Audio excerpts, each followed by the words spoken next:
Hello everyone, exam warrior में आप सभी का स्वागत है। दोस्तों, बीपीएससी टीआरई 4 के जीके जीएस के प्रैक्टिस सेट को आगे बढ़ाते हुए आज की इस क्लास में हम लोग प्रैक्टिस सेट नंबर 4 के प्रश्नों को देखेंगे। इसके पहले इसकी 3 क्लास हो चुकी है। अगर आपने वो क्लास नहीं देखी है तो इसका प्लेलिस्ट बना है, वहाँ पर जाकर आप लोग सारी क्लास को देख सकते हैं। दोस्तों, इसमें आपको इतिहास, भूगोल, विज्ञान, EVS, polity, Bihar special, GK GS और करंट अफेयर के प्रश्न देखने को मिलेंगे, जो कि आपकी परीक्षा की दृष्टि से बहुत ही इम्पोर्टेंट है। दोस्तों, यह class PRT 6 to 8, TGT, PHT सभी के लिए महत्वपूर्ण है, तो आप लोग क्लास को लास्ट तक ध्यान से ज़रूर देखिएगा। और अगर आप इसका पीडीएफ चाहते हैं तो ज्वाइन कीजिए हमारे टेलीग्राम चैनल को, जिसका लिंक आपको डिस्क्रिप्शन बॉक्स या कमेंट बॉक्स में मिल जाएगा। तो चलिए शुरू करते हैं। आज का पहला प्रश्न है, वह कौन प्रथम भारतीय था जिसने कांग्रेस के कलकत्ता सत्र में स्वराज शब्द का प्रयोग कर स्वराज की मांग उठाई थी। मोस्ट इंपॉर्टेंट प्रश्न है, वह प्रथम भारतीय कौन था जिसने कांग्रेस के कलकत्ता सत्र में स्वराज शब्द का प्रयोग कर स्वराज की मांग उठाई थी। तो इसका राइट आंसर हो जाएगा ऑप्शन बी, दादा भाई नौरोजी ने। ऑप्शन बी इसका करेक्ट आंसर हो जाएगा। देखते हैं इसके बारे में। स्वराज शब्द का अर्थ क्या होता है, यानी स्वशासन। स्वराज शब्द का अर्थ है स्वशासन।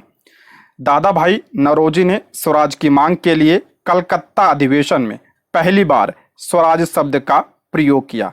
दादा भाई नौरोजी ने स्वराज की मांग के लिए किस अधिवेशन में? कलकत्ता अधिवेशन में पहली बार स्वराज शब्द का प्रयोग किया।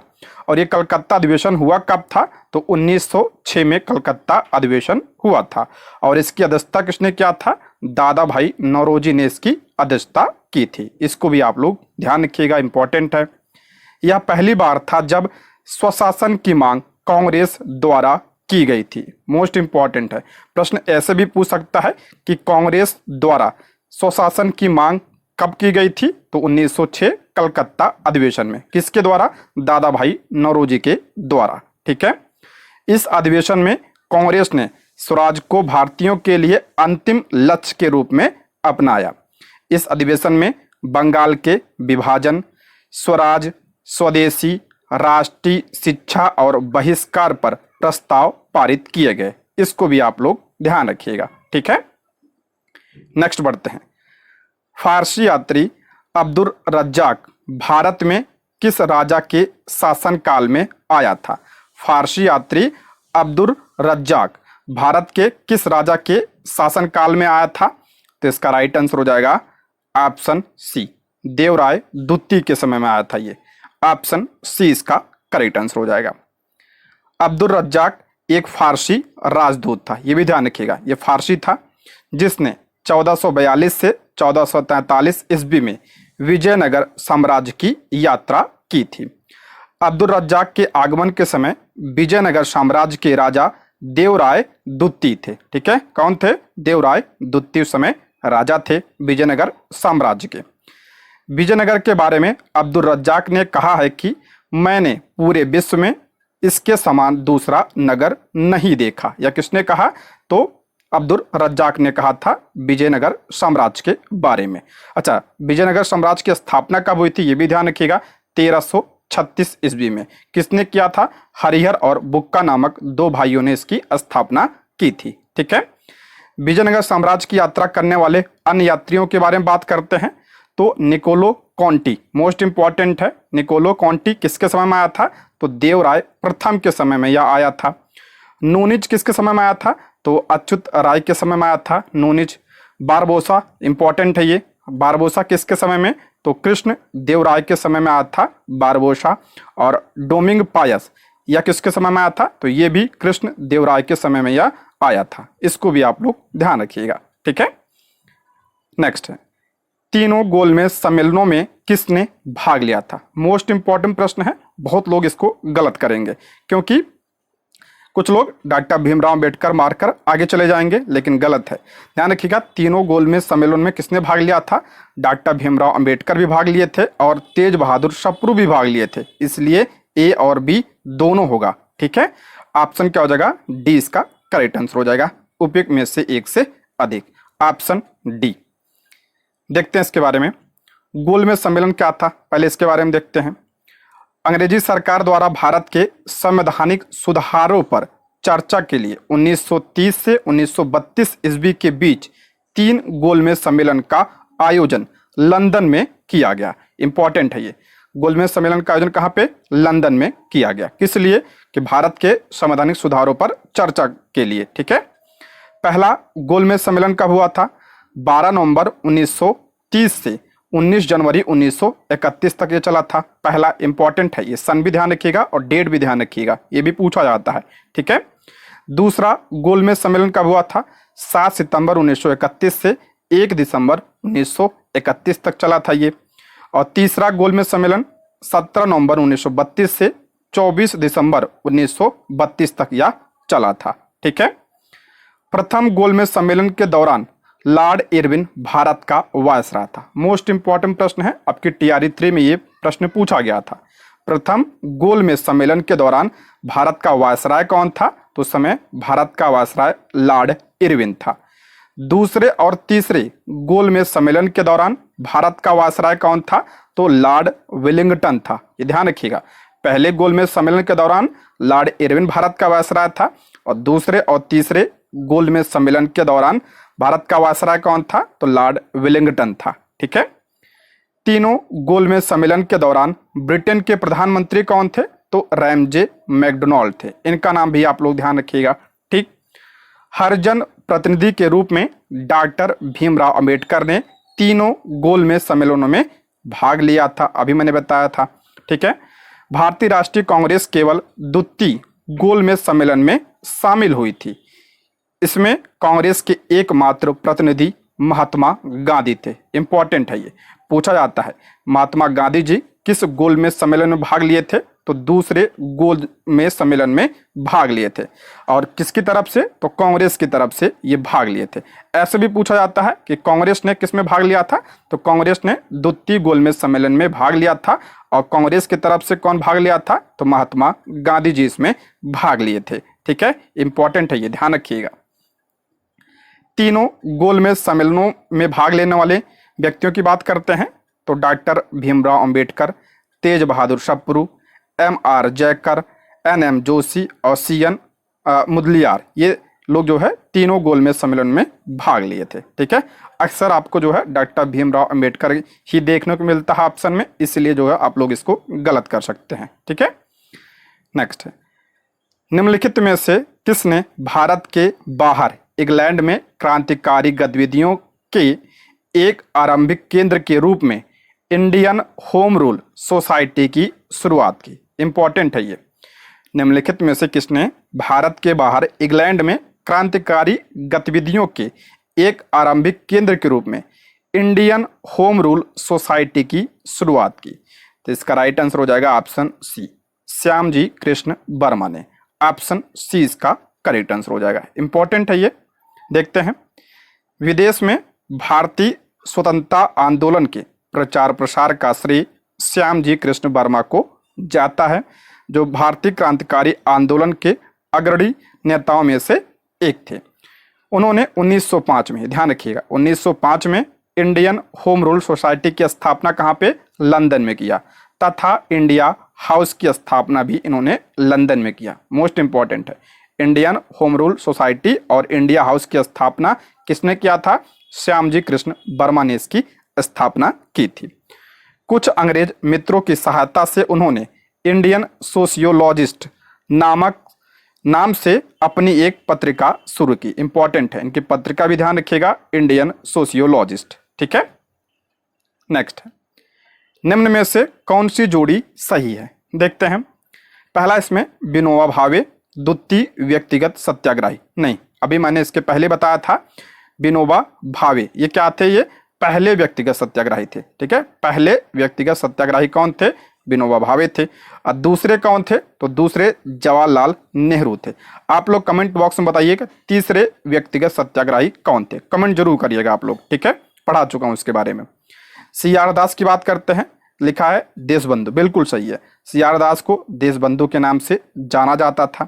और अगला है विलियम विडनबर्न, 1907 के कांग्रेस सभापति यानी कांग्रेस के अध्यक्ष। ये भी आपका गलत है। विलियम विडनबर्न ने कांग्रेस की अध्यक्षता कब की थी? 1910 में कांग्रेस की अध्यक्षता इन्होंने किया था। ठीक है।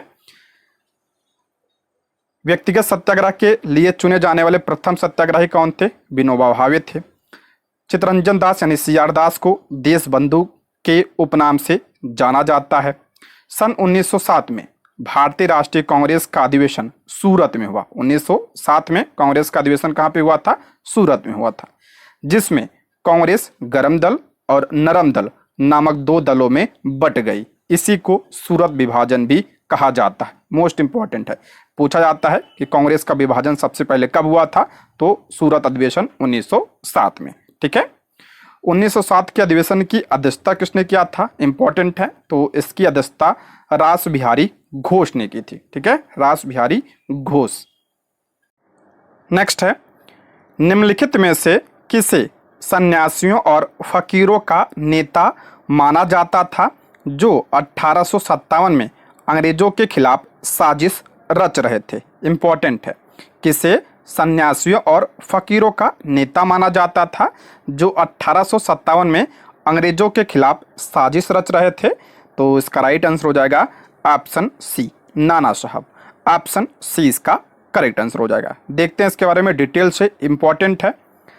5 जून 1857, 5 जून 1857 को कानपुर अंग्रेजों के हाथ से निकल गया। यहाँ पर पेशवा बाजीराव द्वितीय के दत्तक पुत्र नाना साहब ने विद्रोह का नेतृत्व प्रदान किया। इंपॉर्टेंट है, ये पूछा जाता है कि 1857 की क्रांति का नेतृत्व कानपुर से किसने किया था? तो नाना साहब ने किया था। ठीक है।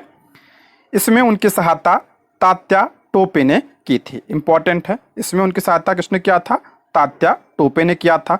और तात्या टोपे का वास्तविक नाम भी पूछा जाता है, क्या था? तो रामचंद्र पांडुरंग इनका वास्तविक नाम था। ठीक है। उन्होंने खुद को पेशवा घोषित कर दिया। किसने? नाना साहब ने। इंपॉर्टेंट है, नाना साहब ने खुद को पेशवा घोषित कर दिया और उन्होंने ऐलान किया कि वह बादशाह बहादुर शाह जफर के तहत गवर्नर है। इंपॉर्टेंट है, ये तैयारी 3 में पूछा गया था, जो एग्जाम कैंसिल हुआ था इसमें। ठीक है। नाना साहब ने खुद को पेशवा घोषित किया था और उन्होंने ऐलान किया था कि वह मुगल बादशाह बहादुर शाह जफर के तहत क्या है? गवर्नर यानी राज्यपाल है। इंपॉर्टेंट है, ये पॉइंट ध्यान रखिएगा। 1857 की क्रांति में नाना साहब को षड्यंत्रकारी सन्यासियों और फकीरों का नेता कहा गया। दिसंबर 1857 में कैंपबेल ने कानपुर पर फिर से अधिकार कर लिया। इंपॉर्टेंट है, इसको ध्यान रखिएगा। और अंत में नाना साहब नेपाल चले गए और उनकी वहीं मृत्यु हो गई। ठीक है। नेक्स्ट है, निम्नलिखित में से किसने लंदन में सर विलियम हट कर्जन वायली की हत्या की थी? इंपॉर्टेंट है, टीआरई 3 में ये पूछा गया प्रश्न है। ठीक है। किसने लंदन में सर विलियम हट कर्जन वायली की हत्या की थी? तो ऑप्शन बी, मदन लाल ढींगरा ने। ऑप्शन बी इसका करेक्ट आंसर हो जाएगा। 1 जुलाई 1909, ये ध्यान रखिएगा डेट भी, 1 जुलाई 1909 को लंदन में भारतीय क्रांतिकारी मदन लाल ढींगरा ने कर्जन वायली की हत्या कर दी थी। मदन लाल ढींगरा लंदन में इंडिया हाउस के क्या थे? सदस्य थे। अभी मैंने बताया था इंडिया हाउस की स्थापना किसने किया था? श्यामजी कृष्ण वर्मा ने इसकी स्थापना की थी और इंडिया हाउस के ये सदस्य थे। ठीक है। कर्जन वाली कौन था? तो कर्जन वाली भारत के राज्य सचिव के राजनीतिक सहयोगी और सलाहकार था। ठीक है। मदन लाल ढींगरा को दोषी पाया गया और मौत की सजा सुनाई गई। उन्हें 17 अगस्त 1909 को पेंटनविले जेल में फांसी की सजा हुई। ठीक है। नेक्स्ट है, निम्नलिखित में से किसने स्वदेशी आंदोलन का नेतृत्व दिल्ली में किया था? इंपॉर्टेंट है, किसने स्वदेशी आंदोलन का नेतृत्व दिल्ली में किया था? तो इसका राइट आंसर हो जाएगा ऑप्शन सी, सैयद हैदर रजा ने। ऑप्शन सी इसका करेक्ट आंसर हो जाएगा। ठीक है। देखते हैं, सरकार ने 20 जुलाई 1905 में बंगाल के विभाजन की घोषणा की। इंपॉर्टेंट है, बंगाल विभाजन की घोषणा कब हुई थी? तो 20 जुलाई 1905 को। इसका बहिष्कार करने के लिए 7 अगस्त 1905 को कोलकाता टाउन हॉल से स्वदेशी आंदोलन की औपचारिक घोषणा की गई। स्वदेशी आंदोलन की शुरुआत कब हुई? 7 अगस्त 1905 को इसकी शुरुआत हुई। इंपॉर्टेंट है, ये ध्यान रखिएगा। ठीक है, किसके विरोध में? तो बंगाल विभाजन के विरोध में इसे शुरू किया गया था। ठीक है, स्वदेशी आंदोलन का विस्तार और नेतृत्वकर्ता देखते हैं। बंबई और पुणे में इसका नेतृत्व किसने किया था? बाल गंगाधर तिलक ने किया था, नाम ध्यान रखिएगा। दिल्ली में किसने किया था? सैयद हैदर रजा ने। मद्रास में चिदम्बरम पिल्लई और पी आनंद चार्लू ने। और पंजाब और उत्तर प्रदेश में अजीत सिंह और लाला लाजपत राय ने इसका नेतृत्व किया था। ठीक है, इंपॉर्टेंट है, ध्यान रखिएगा इसको। नेक्स्ट है, किसने मोहम्मद अली जिन्ना को हिंदू मुस्लिम एकता का दूत कहा था? इंपॉर्टेंट है, किसने मोहम्मद अली जिन्ना को हिंदू मुस्लिम एकता का दूत कहा था? तो इसका राइट आंसर हो जाएगा ऑप्शन ए, सरोजिनी नायडू ने। ऑप्शन ए इसका करेक्ट आंसर हो जाएगा। देखते हैं, दिसंबर 1916 में ऑल इंडिया मुस्लिम लीग और भारतीय राष्ट्रीय कांग्रेस लखनऊ में मिले। 1916 में मुस्लिम लीग और भारतीय राष्ट्रीय कांग्रेस कहाँ मिले? तो लखनऊ में मिले। यह जिन्ना के अथक प्रयासों के कारण था कि कांग्रेस पहली और आखिरी बार अलग अलग निर्वाचकों के लिए सहमत हुई। इसे लखनऊ पैक्ट या लखनऊ समझौता के नाम से जाना गया। इंपॉर्टेंट है ये। ठीक है, लखनऊ समझौता कब हुआ था? तो 1916 में हुआ था। ठीक है, जिन्ना के इन प्रयासों की सराहना करने के लिए उन्हें सरोजिनी नायडू द्वारा हिंदू मुस्लिम एकता के राजदूत की उपाधि दी गई। इसको भी आप लोग ध्यान रखिएगा। और ये जो 1916 का कांग्रेस का लखनऊ अधिवेशन हुआ था, इसकी अध्यक्षता किसने किया था? तो अंबिका चरण मजुमदार ने इसकी अध्यक्षता की थी। इसको भी आप लोग ध्यान रखिएगा। ठीक है, नेक्स्ट है, फुतुहात ए आलमगीरी किसके द्वारा लिखी गई थी? इंपॉर्टेंट है, बीपीएससी के द्वारा पूछा गया है ये। फुतुहात ए आलमगीरी किसकी रचना है ये? तो ऑप्शन बी, ईश्वरदास नागर की। ऑप्शन बी इसका करेक्ट आंसर हो जाएगा। कुछ लेखक और उनकी पुस्तक देख लेते हैं। ईश्वरदास नागर की है आपका फतुहात ए आलमगीरी। बाबर की रचना भी इंपॉर्टेंट है, तुजुक ए बाबरी। ये बाबर की क्या है? आत्मकथा है तुर्की भाषा में। ठीक है, तुजुक ए बाबरी, इसे बाबरनामा भी कहा जाता है। जहांगीर, तुजुक ए जहांगीरी, ये जहांगीर की आत्मकथा है। गुलबदन बेगम की रचना है हुमायूं नामा। इंपॉर्टेंट है, ये फारसी में है ये। अबुल फजल की रचना है आईने अकबरी और अकबरनामा। ठीक है, अकबरनामा और आईने अकबरी इंपॉर्टेंट है। किसकी पुस्तक है ये? अबुल फजल की। मिर्जा मोहम्मद आलमगीरनामा, अब्दुल हमीद पातशाहनामा, निजामुद्दीन अहमद तबकात अकबरी और इनायत खान की रचना है आपका शाहजहां नामा। सबसे इंपॉर्टेंट की बात करते हैं, बाबर ध्यान रखिएगा, अबुल फजल ध्यान रखिएगा। ठीक है, ये दोनों ज़्यादा इंपॉर्टेंट है। और गुलबदन बेगम का नाम भी ध्यान रखिएगा। नेक्स्ट है, निम्नलिखित में से किस राजा ने सर्वप्रथम संस्कृत में एक विस्तृत अभिलेख जारी किया था? इंपॉर्टेंट है, किस राजा ने सर्वप्रथम संस्कृत में एक विस्तृत अभिलेख जारी किया था? तो इसका राइट आंसर हो जाएगा ऑप्शन सी, रुद्रदामन ने। ऑप्शन सी इसका करेक्ट आंसर हो जाएगा। संस्कृत में पहला विस्तृत अभिलेख जारी करने वाला राजा रुद्रदामन था। जो रुद्रदामन था ये किस वंश का था? ये तो आपका शक शासक था ये। ठीक है, शक वंश का था। विदित है कि काव्य के रूप में प्रथम अभिलेख 150 ईस्वी में काठियावाड़ में रुद्रदामन द्वारा लिखवाया गया। कुछ इंपॉर्टेंट पॉइंट की बात करते हैं तो मौर्यकालीन सुदर्शन झील के टूटे हुए बांध को रुद्रदामन ने ही बनवाया था। इंपॉर्टेंट है, ये पूछा जाता है कि सुदर्शन झील का जीर्णोद्धार किसने करवाया था? तो रुद्रदामन ने करवाया था। ठीक है, इंपॉर्टेंट है ये। सुदर्शन झील की बात करते हैं। सुदर्शन झील का निर्माण मौर्य वंश के संस्थापक चंद्रगुप्त मौर्य के आदेश से उनके गिरनार में नियुक्त राज्यपाल पुष्यगुप्त वैश्य ने करवाया था। सुदर्शन झील का निर्माण किसने करवाया था? पुष्यगुप्त वैश्य ने करवाया था। बाद में अशोक के राज्यपाल तुषाप्य ने इसमें से नहर निकाली थी। इसको भी आप लोग ध्यान रखिएगा। ठीक है, नेक्स्ट है, निम्नलिखित में से किस क्षेत्र में प्रवाल भित्ति नहीं पाई जाती है? इंपॉर्टेंट है, करा किस क्षेत्र में प्रवाल भित्ति नहीं पाई जाती है। प्रवाल भित्ति यानी मूंगा की चट्टान कहाँ नहीं पाई जाती है? तो कैम्बे की खाड़ी में नहीं पाई जाती है। ऑप्शन ए इसका राइट आंसर हो जाएगा। कैम्बे की खाड़ी, इसे ही खंभात की खाड़ी कहा जाता है। ठीक है, यहाँ पे प्रवाल भित्ति नहीं पाई जाती है। और ये कहाँ पे है मैप में देखिए, यहाँ पे आपका क्या है, ये आपका खंभात की खाड़ी है। बाकी मन्नार की खाड़ी, कच्छ की खाड़ी में इसमें प्रवाल भित्ति पाई जाती है। तो ऑप्शन ए इसका करेक्ट आंसर हो जाएगा। देखिए भारत में प्रवाल भित्तियाँ कहाँ कहाँ पाई जाती हैं देखते हैं। देखिए मैप में देखिए, यहाँ पे लक्षद्वीप है, यहाँ पे पाई जाती है। अंडमान निकोबार में पाई जाती है। ठीक है, और यहाँ पे देखिए ये क्या है, पाक की खाड़ी है और नीचे मन्नार की खाड़ी है। ठीक है, पाक खाड़ी मन्नार की खाड़ी में पाई जाती है। यहाँ भी पाई जाती है मालवन महाराष्ट्र में।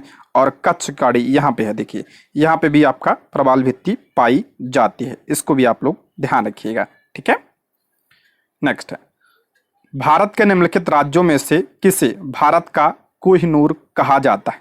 भारत का कोहिनूर किसे कहा जाता है? तो आंध्र प्रदेश को कहा जाता है। ऑप्शन ए इसका राइट आंसर हो जाएगा। आंध्र प्रदेश के कोल्लूर की खान से ही विश्व प्रसिद्ध कोहिनूर हीरा प्राप्त किया गया था। कहाँ से?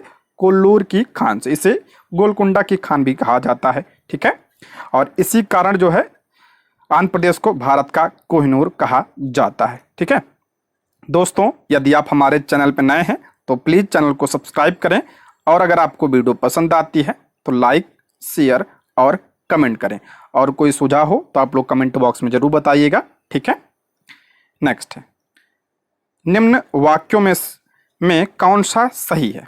कौन सा सही है देखते हैं। मध्य प्रदेश की सीमा 7 राज्यों से लगती है। मध्य प्रदेश की सीमा 7 राज्यों से नहीं, 7 राज्यों से लगती है नहीं, गलत है। 7 राज्यों से नहीं, बल्कि कितने राज्यों से? 5 राज्यों से लगती है। ठीक है, भोपाल कर्क रेखा के उत्तर में स्थित है। भोपाल कर्क रेखा के करा है उत्तर में नहीं, उत्तर में नहीं बल्कि दक्षिण में स्थित है। ठीक है, तो ये भी आपका गलत है। अगला है, पंजाब राज्य की सीमा जम्मू कश्मीर से नहीं मिलती है। पंजाब राज्य की सीमा जम्मू कश्मीर से नहीं मिलती है, गलत है, मिलती है। तो ये भी गलत है। पूछ रहा कौन सा सही है, तो इनमें से कोई नहीं। ऑप्शन ए इसका राइट आंसर हो जाएगा। इसको हम डिटेल समझते हैं मैप के द्वारा। ठीक है, मध्य प्रदेश की सीमाएं 5 राज्यों से लगती है। देखिए ये वाला आपका क्या है, मध्य प्रदेश है। ठीक है, मध्य प्रदेश की सीमा 5 राज्यों से। कौन कौन से? उत्तर में आपका देखिए उत्तर प्रदेश है। ठीक है, पूर्व में देखिए यहाँ पे छत्तीसगढ़ है। ठीक, दक्षिण में देखिए महाराष्ट्र है। ठीक, और पश्चिम में यहाँ पे देखिए गुजरात है, और उत्तर पश्चिम में राजस्थान है। तो टोटल कितने राज्य हुए? तो 5 राज्य हुए। ठीक है, मध्य प्रदेश की सीमा 5 राज्यों से लगती है। ठीक, भोपाल जिला का विस्तार 23 डिग्री 4 मिनट उत्तरी अक्षांश से 23 डिग्री 53 मिनट उत्तरी अक्षांश है, जबकि भोपाल जो नगर है वो 23 डिग्री 25 मिनट उत्तरी अक्षांश पर स्थित है, अर्थात कर्क रेखा के दक्षिण में स्थित है। कर्क रेखा यानी 23.5 डिग्री उत्तरी अक्षांश को कहा जाता है, और इसके नीचे स्थित है, यानी मैप में देखेंगे तो नीचे, यानी जो भोपाल है वो दक्षिण में स्थित है। ठीक है, बाकी पंजाब की सीमाएं 5 राज्यों से, पंजाब की सीमा 5 राज्य और 1 देश से लगती है। देखिए यहाँ पे आपका क्या है, पंजाब है। उत्तर में देखिए यहाँ पे जम्मू कश्मीर से सीमा लगती है पंजाब की, यहाँ पे थोड़ी सी। उसके बाद इधर देखिए हिमाचल प्रदेश लगता है। ठीक है, हिमाचल प्रदेश भी।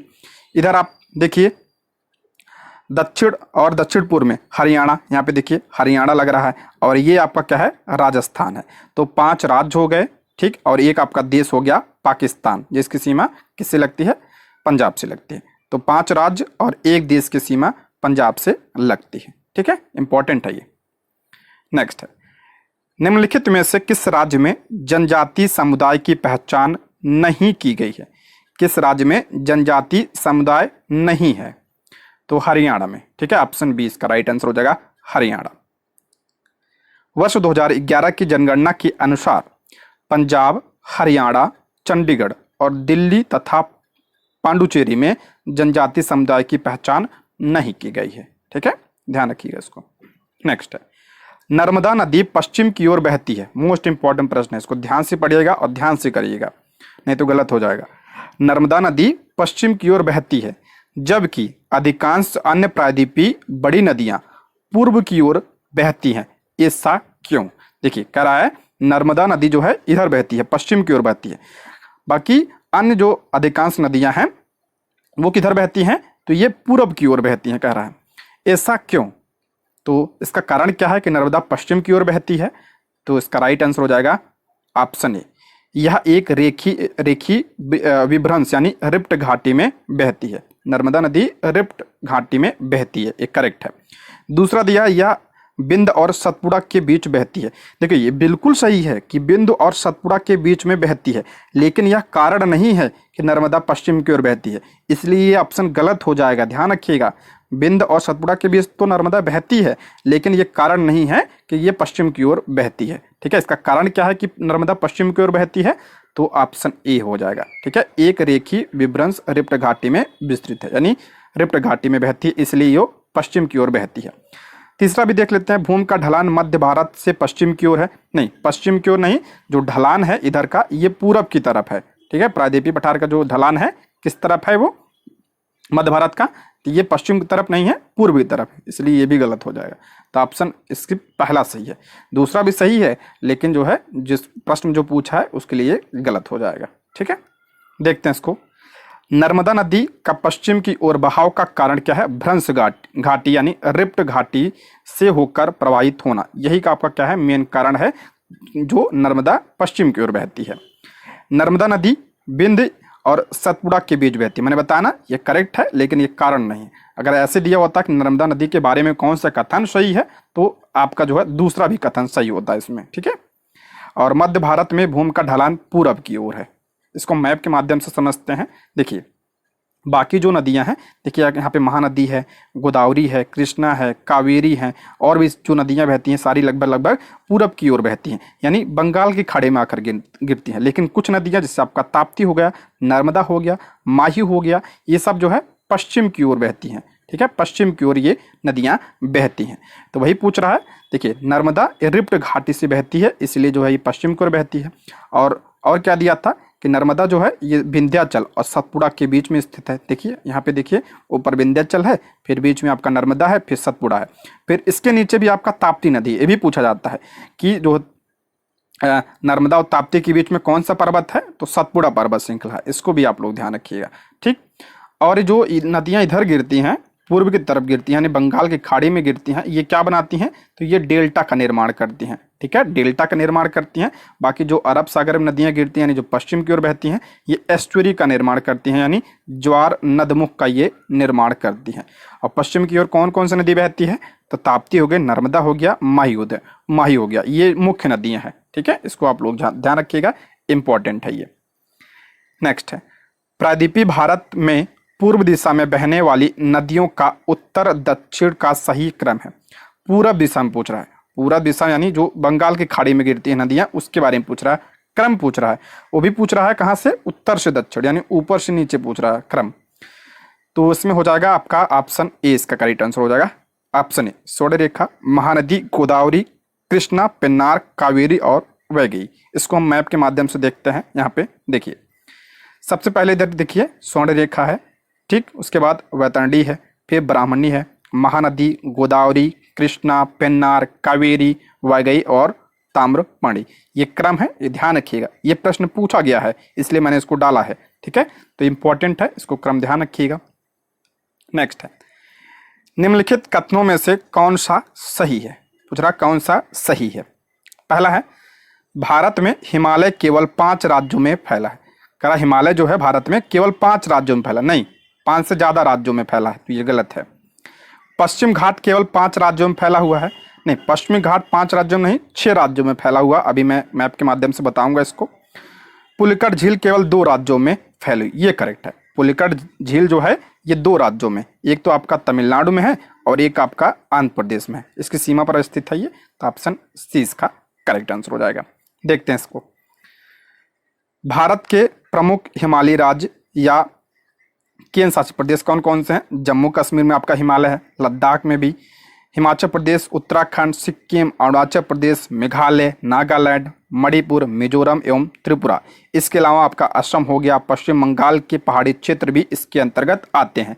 यानी हिमालय जो है 5 से अधिक राज्यों में इसका विस्तार है। ठीक है, पश्चिमी घाट गुजरात में भी आपका, महाराष्ट्र, गोवा, कर्नाटक, तमिलनाडु, एवं केरल राज्यों में फैला हुआ है।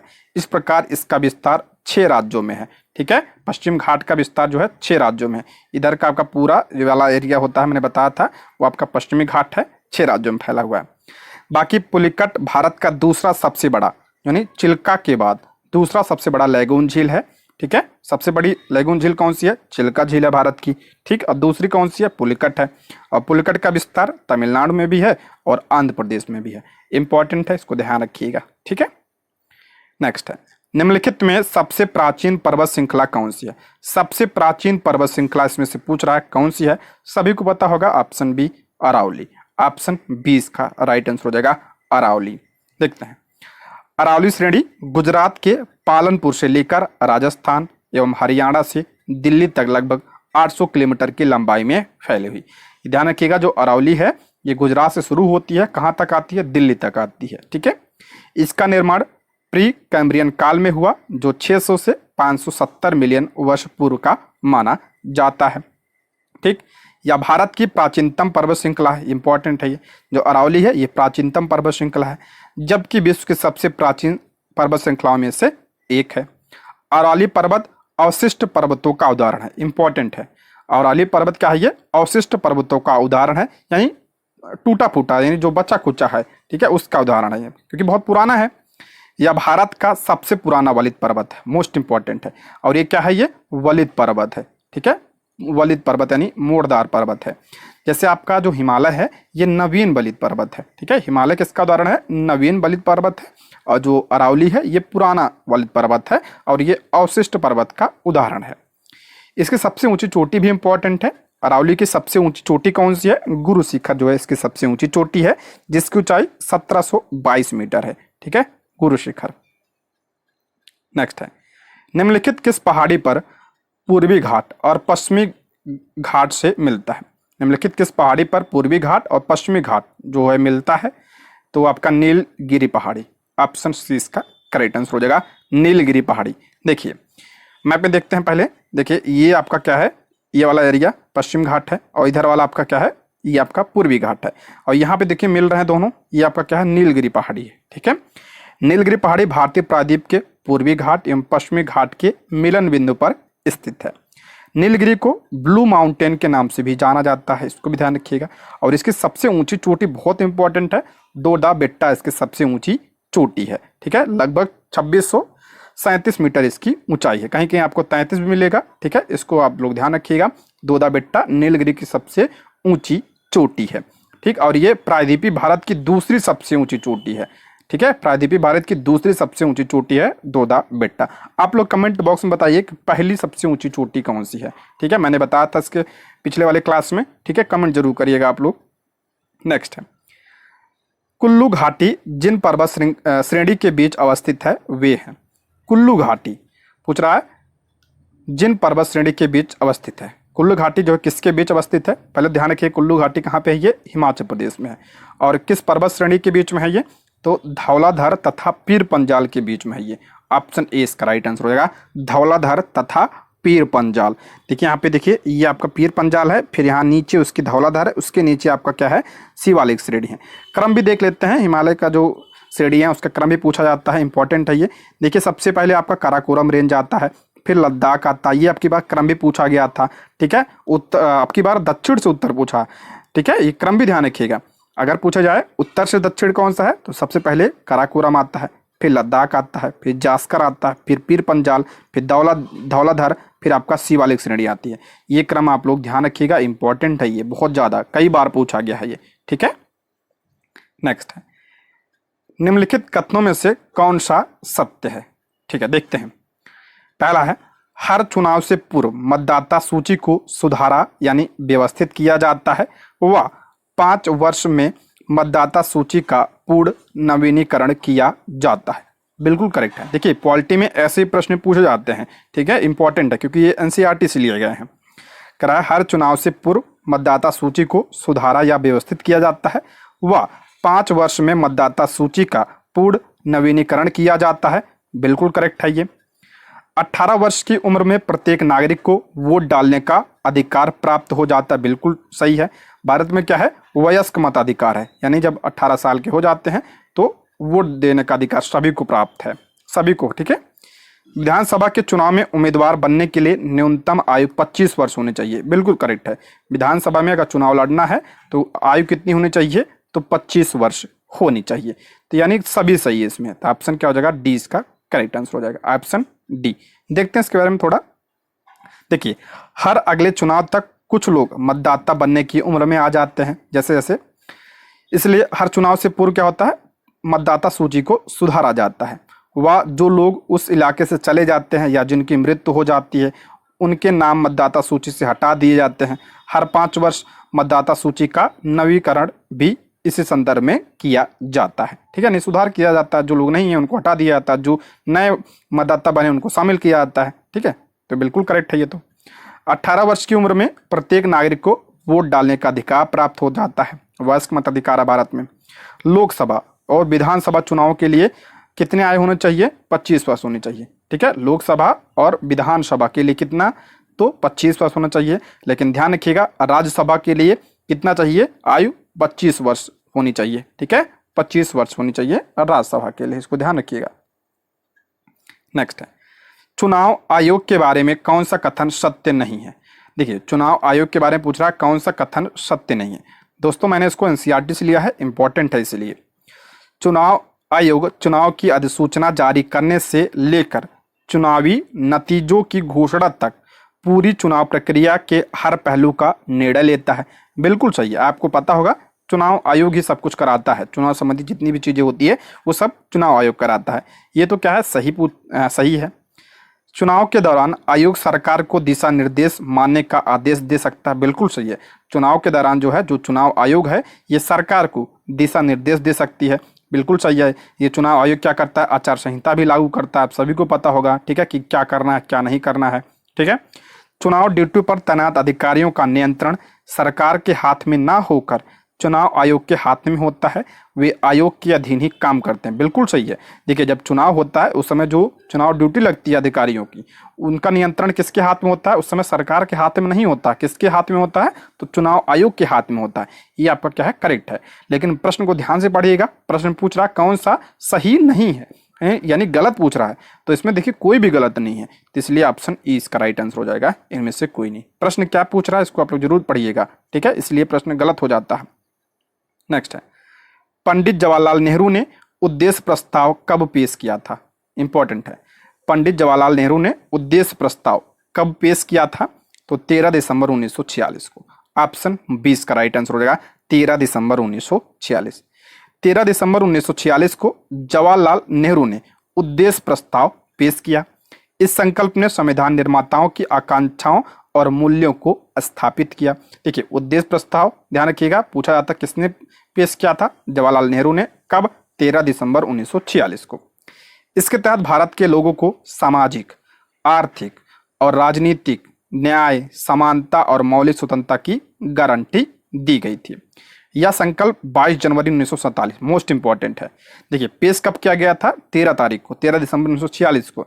लेकिन इसे एक्सेप्ट कब किया गया संविधान सभा के द्वारा, अपनाया कब गया ये, तो 22 जनवरी 1947 को। दोनों सन इंपॉर्टेंट है और डेट भी इंपॉर्टेंट है ये, ठीक है। और संविधान की प्रस्तावना इसी पर आधारित है, जो संविधान की हमारी प्रस्तावना है ये उद्देश्य प्रस्ताव पर ही आधारित है, ठीक है। कब आया था ये, 13 दिसंबर 1946 को से पेश किया था जवाहरलाल नेहरू ने, और अपनाया कब गया, तो 22 जनवरी 1947 को, ठीक है। नेक्स्ट है, निम्नलिखित में से क्या भारतीय संविधान की प्रमुख विशेषताओं में से एक है। कह रहा है भारतीय संविधान की प्रमुख विशेषताओं में से क्या एक है, विशेषता पूछ रहा है, ठीक है। पहला है आश्रित न्यायपालिका। कह रहा जो भारत में आश्रित न्यायपालिका है, नहीं है। भारत में क्या आपका स्वतंत्र न्यायपालिका है, ठीक है। न्यायपालिका हमारी क्या है, स्वतंत्र है, अपनी मर्जी से कर सकती है, जो करना होगा उसे। धर्मनिरपेक्ष, भारत क्या है, धर्मनिरपेक्ष, गैर धर्मनिरपेक्ष दिया है, ठीक है, गलत है ये भी। भारत क्या है, भारत में क्या है आपका धर्मनिरपेक्षता है, ठीक है। यानी भारत में जो राज्य का कोई धर्म नहीं है, ठीक है। तो ये भी आपका क्या हो जाएगा, गलत हो जाएगा, ये भी गलत है, ये भी गलत है, विशेषता नहीं है। संघवाद, ये आपका करेक्ट है। भारत क्या है, राज्यों का एक संघ है, यानी भारत में संघवाद है, ये करेक्ट है। ऑप्शन सी इसका राइट आंसर हो जाएगा। देखिए, भारतीय संविधान की विशेषताओं की बात करते हैं तो संघवाद, गणतंत्रवाद यानी लोकतंत्र भी है भारत में, न्यायपालिका की स्वतंत्रता है, प्रस्तावना भी है, मौलिक अधिकार है, नीति निर्देशक सिद्धांत है, धर्मनिरपेक्षता है, कानून का शासन है, उदार लोकतंत्र है। ये सब हमारे संविधान की क्या है, विशेषताएं हैं। नेक्स्ट है, भारतीय संविधान तैयार करने के दौरान 1946 में सभा का संवैधानिक सलाहकार किससे नियुक्त किया गया था? कराए 1946 के दौरान संविधान सभा का संवैधानिक सलाहकार किससे नियुक्त किया गया था? संवैधानिक सलाहकार, तो ध्यान रखिएगा ऑप्शन ए इसका राइट आंसर हो जाएगा, BN राव को। ऑप्शन ए इसका करेक्ट आंसर हो जाएगा। देखिए संविधान सभा की बात करते हैं तो इसका गठन जो है कब हुआ था? 1946 में इसका गठन हुआ था। किसके तहत हुआ था? तो कैबिनेट मिशन के तहत इसका गठन किया गया था। ठीक है, कैबिनेट मिशन के तहत इसका गठन किया गया था। इसकी पहली बैठक भी इंपॉर्टेंट है, कब हुई थी? तो 9 दिसंबर 1946 को इसकी पहली बैठक हुई थी। और इस बैठक की अध्यक्षता किसने किया था? तो सच्चिदानंद सिन्हा ने इसकी अध्यक्षता की थी। और सच्चिदानंद सिन्हा क्या थे? ये अस्थायी अध्यक्ष थे। ठीक है, संविधान सभा के अस्थायी अध्यक्ष थे, यानी परमानेंट नहीं थे ये। ठीक है, उसके बाद जो 11 तारीख को बैठक होती है, 11 दिसंबर 1946 को इसकी बैठक होती है संविधान सभा की। और इसमें संविधान सभा के अध्यक्ष कौन बनाए जाते हैं? डॉक्टर राजेंद्र प्रसाद को बनाया जाता है। ठीक है, डॉक्टर राजेंद्र प्रसाद। और ये क्या थे? संविधान सभा के क्या थे? अस्थायी अध्यक्ष थे। और उसी समय जो है BN राव को संवैधानिक सलाहकार नियुक्त किया जाता है संविधान सभा का। ठीक है, ये भी ध्यान रखिएगा। अच्छा, संविधान सभा के उपाध्यक्ष कौन थे? तो HC मुखर्जी थे। इनका नाम भी आप लोग ध्यान रखिएगा। नेक्स्ट, भारत में हर साल संविधान दिवस किस तिथि को या किस दिन मनाया जाता है? संविधान दिवस कब मनाया जाता है? इंपॉर्टेंट है ये, 26 नवंबर को मनाया जाता है। ऑप्शन बी, संविधान दिवस 26 नवंबर को मनाया जाता है। देखिए क्यों मनाया जाता है? क्योंकि जो है 26 नवंबर 1949 को भारत के संविधान सभा ने संविधान को अपनाया था। देखिए हमारा संविधान बनकर तैयार कब हुआ था? 26 नवंबर 1949 को ये बनकर तैयार हो गया था और संविधान सभा के द्वारा इसे अपना लिया गया था। लेकिन ध्यान रखिएगा इसे पूरी तरीके से लागू कब किया गया था? तो 26 जनवरी 1950 को इसे लागू किया गया था। बनकर तैयार 26 नवंबर 1949 को। ठीक है, इसी दिन जो है संविधान सभा ने अपना लिया था इसको, लेकिन लागू कब किया पूरी तरीके से? इसे 26 जनवरी 1950 को लागू किया गया था। और इसलिए 26 नवंबर को, यानी जो दिन बनकर तैयार हुआ था, उसी दिन जो है संविधान दिवस मनाया जाता है। संविधान दिवस मनाने की शुरुआत कब हुई? 2015 में इसकी शुरुआत हुई थी। ठीक है, इसको भी आप लोग ध्यान रखिएगा। नेक्स्ट है, निम्नलिखित में से किसने भारतीय संविधान की प्रस्तावना को भारतीय संविधान की राजनीतिक कुंडली के रूप में वर्णित किया था? इंपॉर्टेंट है। देखिए आपके कथन से लेकर जो है पॉलिटी में कई सारे प्रश्न पूछे गए थे, इसलिए कथन बहुत ज्यादा इंपॉर्टेंट है।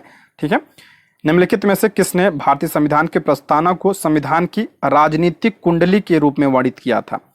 प्रस्तावना को राजनीतिक कुंडली किसने कहा था?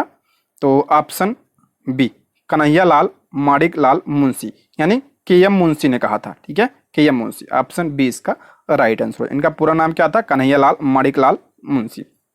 देखिए संविधान की प्रस्तावना को संविधान की आत्मा, देखिए संविधान की आत्मा किसने कहा था प्रस्तावना को? ये भी ध्यान रखिएगा, पंडित ठाकुर दास भार्गव ने संविधान की प्रस्तावना को संविधान की आत्मा कहा था। इनका नाम भी ध्यान रखिएगा, इंपॉर्टेंट है ये। ठीक है, 2 प्रश्न यहां से क्लियर होंगे आपके।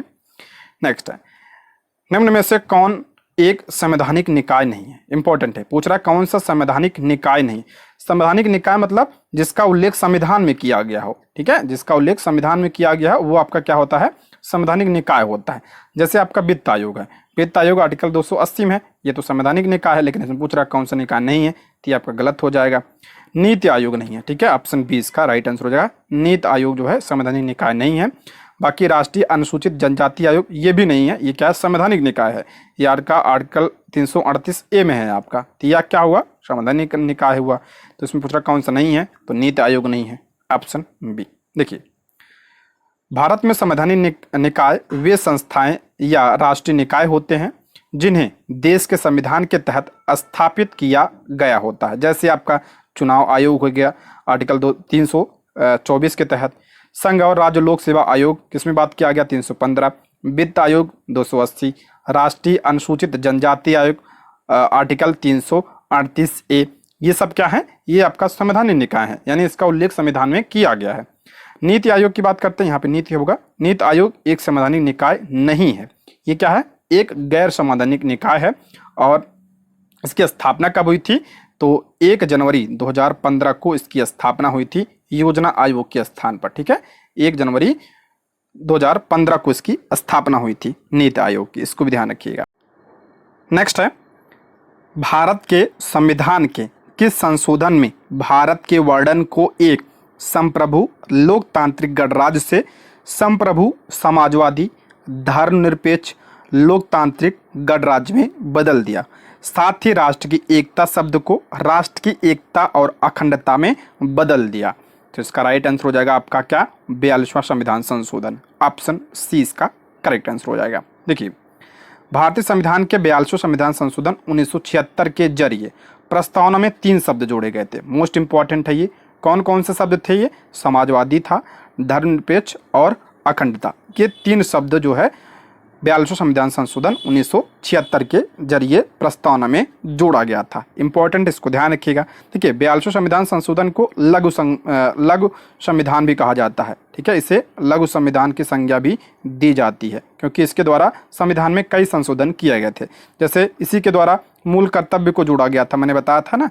ठीक है, इसके द्वारा मूल कर्तव्य को जोड़ा गया था और इसी के द्वारा प्रस्तावना में 3 शब्द जोड़े गए थे, समाजवादी, धर्मनिरपेक्ष और अखंडता। ठीक है, नेक्स्ट है, 1978 में संविधान में किस संशोधन ने संपत्ति के अधिकार को मौलिक अधिकारों की सूची से हटा दिया गया? संपत्ति के अधिकार को मौलिक अधिकारों की सूची से हटा दिया गया किस संविधान संशोधन के द्वारा? तो 44वें संविधान संशोधन 1978 के द्वारा इसे हटा दिया गया था। ऑप्शन 20 का राइट आंसर हो जाएगा। देखिए, जो पहले संपत्ति का अधिकार था, ये संपत्ति का अधिकार, ये पहले आर्टिकल 19 और आर्टिकल 31 में क्या था? ये पहले मूल अधिकार था। संपत्ति का अधिकार पहले क्या था? ये मूल अधिकार था। लेकिन 44वें संविधान संशोधन 1978 के द्वारा संपत्ति के अधिकार को मौलिक अधिकारों की सूची से हटा दिया गया। ठीक है, इसे अनुच्छेद 300A के तहत अब कानूनी अधिकार बना दिया गया। यानी संपत्ति का अधिकार अगर पूछे किस आर्टिकल में है तो 300A के तहत ये क्या है? ये कानूनी अधिकार है। ठीक है, नेक्स्ट है, भारतीय संविधान के किस अनुच्छेद में अल्पसंख्यकों के हितों के संरक्षण की व्यवस्था है? किस अनुच्छेद में अल्पसंख्यकों के हितों के संरक्षण की व्यवस्था है? तो आर्टिकल जो है आपका 29 हो जाएगा। ऑप्शन 20 का राइट आंसर हो जाएगा, आर्टिकल 29। देखिए, भारतीय संविधान में अल्पसंख्यकों के विकास के लिए और उनकी भाषा एवं संस्कृति के संरक्षण के लिए अनुच्छेद 29 और 30 के तहत कई विशेष प्रावधान किए गए हैं। देश के हर इलाके में रह रहे सभी अल्पसंख्यकों को उनकी भाषा, लिपि तथा संस्कृति के संरक्षण का अधिकार प्राप्त है। ठीक है, ये क्या आपका मूल अधिकार है। मूल अधिकार किसमें है? भाग 3 में, संविधान के भाग 3 में आपका क्या है? मूल अधिकार है। अच्छा, मूल अधिकार किस देश के संविधान से लिया गया था? ये अमेरिका के संविधान से लिया गया है। ठीक है, अमेरिका के संविधान से लिया गया है, इसको भी आप लोग ध्यान रखिएगा। नेक्स्ट है, भारतीय संविधान का कौन सा अनुच्छेद राज्य सरकारों को ग्राम पंचायत के गठन का निर्देश देता है? बहुत ज्यादा इंपॉर्टेंट है। ग्राम पंचायत का गठन किस आर्टिकल में है? ये आर्टिकल 40 में है और ये डीपीएसपी का भाग है। ठीक है, डीपीएसपी का भाग है, यानी नीति निर्देशक सिद्धांत का यह भाग है। ग्राम पंचायतों का गठन भारतीय संविधान के अनुच्छेद 40 के तहत किया गया है। अनुच्छेद 40 बताता है कि राज्य ग्राम पंचायतों को व्यवस्थित करने के लिए कदम उठाएगा या उन्हें ऐसी शक्तियों और अधिकारों से संपन्न करता है जो उन्हें स्वशासन की इकाइयों के रूप में कार्य करने के लिए आवश्यक हो सकते हैं। ठीक है, नेक्स्ट है, बिहार केसरी के नाम से किसे जाना जाता है? सभी को पता होगा, इंपॉर्टेंट है लेकिन ये। ऑप्शन बी, बिहार केसरी किसे कहा जाता है? तो श्री कृष्ण सिन्हा को। ऑप्शन बी, श्री कृष्ण सिन्हा को बिहार केसरी और श्री बाबू के नाम से भी जाना जाता है। श्री कृष्ण सिन्हा 1946 से 1961 तक बिहार के पहले मुख्यमंत्री के रूप में इन्होंने कार्य किया था। ठीक है, बिहार के पहले मुख्यमंत्री कौन थे? तो श्री कृष्ण सिन्हा थे। नेक्स्ट है, कौन सा जीव त्वचा से सांस लेता है? इंपॉर्टेंट है ये। कौन सा जीव त्वचा से सांस लेता है? दोस्तों, इसमें जो भी प्रश्न है मैंने सब एनसीईआरटी से लिया है। ठीक है, इसलिए सारी इंपॉर्टेंट है आपके लिए। कौन सा जीव त्वचा से सांस लेता है? तो केचुआ। ऑप्शन 20 का राइट आंसर हो जाएगा। ठीक है, केचुआ किससे लेता है? त्वचा से सांस लेता है। देखिए, विभिन्न पशुओं के श्वसन अंग की बात करते हैं, इंपॉर्टेंट है, ये लिस्ट जरूर ध्यान रखिएगा। केचुआ जो है आपका त्वचा से सांस लेता है। व्हेल व्हेल ध्यान रखिएगा फेफड़े से सांस लेता है ये, ठीक है। इसका श्वसन अंग क्या है, फेफड़ा है। व्हेल जो है ध्यान रखिए गलफड़े से नहीं लेता, ये किससे लेती है सांस, ये आपका श्वसन अंग क्या है, फेफड़ा है। मकड़ी बिच्छू फुफ्फुस इसका श्वसन अंग है। कॉकरोच श्वास नली। टेडपोल मछली झींगा ये आपका गलफड़े हो जाएगा। मेढक ये त्वचा से, फेफड़े से और मुख गुहा, ये आपका तीनों श्वसन अंग है इसके। उभयचर स्तनधारी और पक्षी आप सभी को पता है, हम जैसे हम लोग हैं तो मानव, वो आपका श्वसन अंग क्या है, तो फेफड़ा है, ठीक है। नेक्स्ट है, इनमें से क्या रक्त स्कंदन में सहायक है। इनमें से क्या रक्त स्कंदन में सहायक है, यानी कौन सा विटामिन जो है रक्त के थक्का बनने में सहायता प्रदान करता है। स्कंदन मतलब थक्का, तो ऑप्शन सी इसका राइट आंसर हो जाएगा, विटामिन के। विटामिन के रक्त के स्कंदन में सहायक है, यानी थक्का बनने में सहायक है। इसका रासायनिक नाम क्या है, तो फिलोक्विनोन इसका रासायनिक नाम है। इसको भी आप लोग ध्यान रखिएगा, विटामिन के।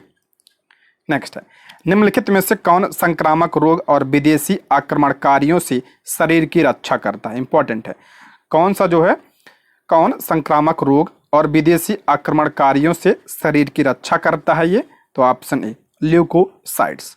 ऑप्शन ए इसका राइट आंसर हो जाएगा, ल्यूकोसाइट्स यानी WBC। देखते हैं इसके बारे में। श्वेत रक्त कणिकाएं यानी WBC, जिन्हें ल्यूकोसाइट्स भी कहा जाता है, प्रतिरक्षा प्रणाली की कोशिकाएं हैं जो संक्रामक रोग और विदेशी आक्रमणकारियों दोनों के खिलाफ शरीर की रक्षा करने में शामिल है। इंपॉर्टेंट है WBC, ठीक है। सभी श्वेत रक्त कोशिकाएं अस्थि मज्जा में बहुशक्तिशाली कोशिकाओं से निर्मित और उत्पन्न होती है। इंपॉर्टेंट है, WBC कहाँ से, अस्थि मज्जा से उत्पन्न होती है, जिन्हें हेमेटोपोएटिक स्टेम सेल के रूप में भी जाना जाता है। नेक्स्ट है, निम्नलिखित में से कौन सा अधातु खनिज नहीं है। इंपॉर्टेंट है, ये पूछा गया था, इससे संबंधित एक प्रश्न TRE 2 में, ठीक है। कौन सा अधातु खनिज नहीं है पूछ रहा है, तो बॉक्साइट जो है ये अधातु खनिज नहीं है। ऑप्शन बी इसका राइट आंसर हो जाए। अच्छा, अधातु होता क्या है, यानी गैर धातु खनिज वे खनिज होते हैं जिसमें धातु नहीं होती है। अधातु क्या होता है, जिसमें आपका धातु नहीं होती है। गैर धातु खनिजों के उदाहरण है आपका जैसे चूना पत्थर हो गया, अब्रक हो गया, कोयला हो गया, जिप्सम, डोलोमाइट, फास्फेट, नमक, ग्रेनाइट। इसमें क्या होता है, धातु नहीं होता है, ठीक है, ये ध्यान रखिएगा। नेक्स्ट है, निम्नलिखित में से कौन सा रक्त प्रोटीन प्लाज्मा में पानी की मात्रा को नियंत्रित करता है। करा कौन सा रक्त प्रोटीन जो है प्लाज्मा में पानी की मात्रा को नियंत्रित करता है, तो ऑप्शन बी इसका राइट आंसर हो जाएगा, एल्बुमिन। ये क्या है, प्रोटीन है। ऑप्शन बी इसका राइट आंसर हो जाएगा, ये प्लाज्मा में पानी की मात्रा को नियंत्रित करता है, ठीक है। ऑप्शन बी इसका राइट आंसर हो जाएगा। नेक्स्ट, ब्लीचिंग पाउडर डैश का यौगिक है। जो ब्लीचिंग पाउडर है ये किसका यौगिक है, इंपॉर्टेंट है, ये कैल्शियम का। ऑप्शन ए इसका राइट आंसर हो जाएगा। TRE 1 में इससे संबंधित प्रश्न पूछा गया था, इंपॉर्टेंट है ये ब्लीचिंग पाउडर। ब्लीचिंग पाउडर का रासायनिक रूप से कैल्शियम ऑक्सीक्लोराइड, इसे कैल्शियम ऑक्सी या कैल्शियम हाइपोक्लोराइड भी कहा जाता है। इसका फार्मूला ध्यान रखिएगा, CaOCl2 इसका सूत्र है। ब्लीचिंग पाउडर का निर्माण बैकमैन के संयंत्र का उपयोग करके किया जाता है, जिसमें चूने और क्लोरीन को ब्लीचिंग पाउडर बनाने के लिए प्रतिक्रिया करने के लिए बनाया जाता है। ब्लीचिंग पाउडर एक पीले रंग का सफ़ेद पाउडर होता है, जिसमें क्लोरीन की तेज गंध होती है। हवा के संपर्क में आने पर ब्लीचिंग पाउडर क्लोरीन की गंध देता है। ऐसा इसलिए क्योंकि ब्लीचिंग पाउडर वातावरण से कार्बन डाइऑक्साइड के साथ प्रतिक्रिया करके कैल्शियम कार्बोनेट और क्लोरीन बनाता है। मोस्ट इंपॉर्टेंट है, यही पूछा गया था ये, ठीक है, TRE 1 में यही पूछा गया था। तो ब्लीचिंग पाउडर जो है वातावरण से कार्बन डाइऑक्साइड के से क्रिया करके क्या बनाता है, कैल्शियम कार्बोनेट बनाता है और क्लोरीन बनाता है, ठीक है, इसलिए इसमें जो है क्लोरीन की गंध आती है।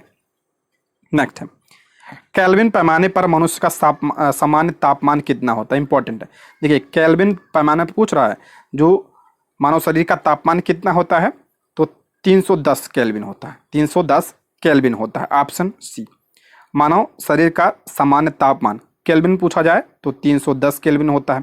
डिग्री सेल्सियस में पूछा जाए तो 36.85, जिसे आप लोग 37 डिग्री सेल्सियस भी कहते हैं, ठीक है, 37 डिग्री सेल्सियस होता है। और अगर फ़ारेनहाइट में पूछा जाए ही कितना होता है तो 98.6 फ़ारेनहाइट होता है। तीनों ध्यान रखिएगा ये, ठीक है, केल्विन में 310 और डिग्री सेल्सियस में 37 और फ़ारेनहाइट में 98.6 फ़ारेनहाइट। नेक्स्ट है, पिन वैली राष्ट्रीय उद्यान कहाँ पे स्थित है। इंपॉर्टेंट है, राष्ट्रीय उद्यान से भी प्रश्न पूछा गया है कई बार। पिन वैली राष्ट्रीय उद्यान जो है कहाँ पर स्थित है, तो ये आपका हिमाचल प्रदेश में स्थित है। ऑप्शन सी इसका राइट आंसर हो जाएगा, हिमाचल प्रदेश। देखिए हिमाचल प्रदेश में और राष्ट्रीय उद्यान की बात करते हैं तो ग्रेट हिमालयन राष्ट्रीय उद्यान, पिन वैली राष्ट्रीय उद्यान और इंद्रकिला राष्ट्रीय उद्यान, खीरगंगा राष्ट्रीय उद्यान और सिम्बलबारा राष्ट्रीय उद्यान, ये आपका हिमाचल प्रदेश में है। अरुणाचल प्रदेश की बात करते हैं, मोस्ट इंपॉर्टेंट है नामदफा राष्ट्रीय उद्यान, ठीक है, और मौलिंग राष्ट्रीय उद्यान, ये अरुणाचल प्रदेश में है। आंध्र प्रदेश की बात करते हैं तो श्री वेंकटेश्वर राष्ट्रीय उद्यान और पापीकोंडा, ये इंपॉर्टेंट है। पापीकोंडा कहाँ पे है, ये आंध्र प्रदेश में है, ठीक है। नेक्स्ट है, सबसे स्थिर पारिस्थितिकी तंत्र कौन सा है, इंपॉर्टेंट है। सबसे स्थिर और सबसे बड़ा पारिस्थितिकी तंत्र कौन सा है, तो समुद्री महासागर है। ऑप्शन ए इसका राइट आंसर हो जाएगा। TRE 3 में ये प्रश्न पूछा गया था, ऑप्शन ए। नेक्स्ट है, निम्नलिखित में से कौन पर्यावरण के लिए खतरा है, इंपॉर्टेंट है ये। इससे शायद ये प्रश्न शायद TRE 1 या 2 में पूछा गया था, लेकिन इंपॉर्टेंट है ये। निम्नलिखित में से कौन पर्यावरण के लिए खतरा है, तो बढ़ती जनसंख्या खतरा है, ठीक है। ऑप्शन बी इसका राइट आंसर हो जाएगा, बढ़ती जनसंख्या। अच्छा, ये TRE 3 में पूछा गया था जो कैंसिल हुआ था एग्जाम। ऑप्शन बी इसका राइट आंसर हो जाएगा, ठीक है। नेक्स्ट है, प्रधानमंत्री श्री नरेंद्र मोदी ने किस शहर में जल संचय जन भागीदारी पहल का शुभारंभ किया। प्रधानमंत्री श्री नरेंद्र मोदी ने किस शहर में जल संचय जन भागीदारी पहल का शुभारंभ किया है, तो सूरत में। ऑप्शन सी इसका राइट आंसर हो जाएगा, सूरत। करंट अफेयर है ये, ठीक है। हाल ही में किस राज्य सरकार ने पुलिस बल में महिलाओं को 33% आरक्षण देने की घोषणा की है। पुलिस बल में महिलाओं को 33% आरक्षण देने की बात किसने कहा है, तो राज्य सरकार, राजस्थान ने।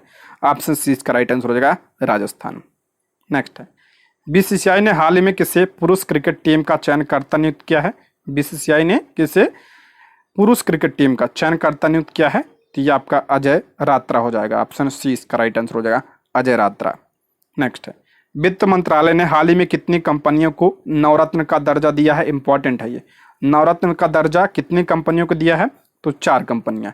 ऑप्शन बी इसका राइट आंसर हो जाएगा। पूछा जा सकता है, ये इंपॉर्टेंट है। कौन कौन सी कंपनी है, तो RailTel corporation of India, solar energy corporation of India, Satluj Jal Vidyut Nigam limited और national hydro electric power corporation. ये आपका 4 कंपनियां हैं जिन्हें नवरत्न का दर्जा दिया गया है। भारत में कुल नवरत्न कंपनियों की संख्या कितनी हो गई है, 25 हो गई है, ठीक है। नेक्स्ट है, सर्वोच्च न्यायालय ने किस स्थापना वर्षगांठ पर नए ध्वज और प्रतीक चिन्ह का अनावरण किया है, इंपॉर्टेंट है। सर्वोच्च न्यायालय ने सुप्रीम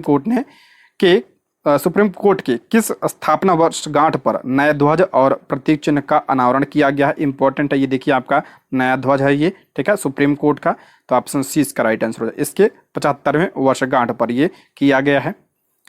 भारत के सर्वोच्च न्यायालय की स्थापना की 75वीं वर्षगांठ के ऐतिहासिक अवसर पर राष्ट्रपति द्रौपदी मुर्मू ने 2 दिवसीय राष्ट्रीय जिला न्यायपालिका सम्मेलन के समापन सत्र के दौरान सर्वोच्च न्यायालय का नया ध्वज और प्रतीक चिन्ह का अनावरण किया है।